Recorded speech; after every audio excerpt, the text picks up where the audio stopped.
Welcome. In this quick and easy tutorial, I'll be showing you how to find recently added contacts on iPhone. And if you find this video helpful, please leave a like and subscribe to the channel for more such tutorials.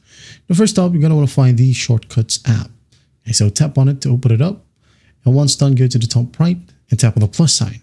Okay, tap on it. Down here, tap on the search action. Okay, or the search bar, just type in contact. Now in the drop down, just got to tap on find contacts. Okay.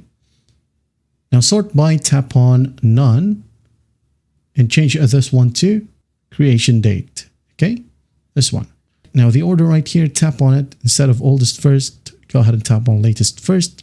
Now if you want to toggle limit, okay, for example, you just wanted to show up 5 contacts or maybe 10. Okay, you can just go ahead and tap on the plus sign or the minus sign. Now go ahead and add in right here under find contacts. Okay, tap on search actions. Let's go ahead and add in result.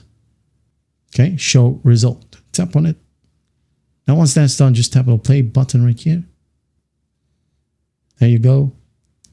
And here we have all 10 contacts that are recently added, starting from the newest one. I hope this video helps, and I'll see you in the next one.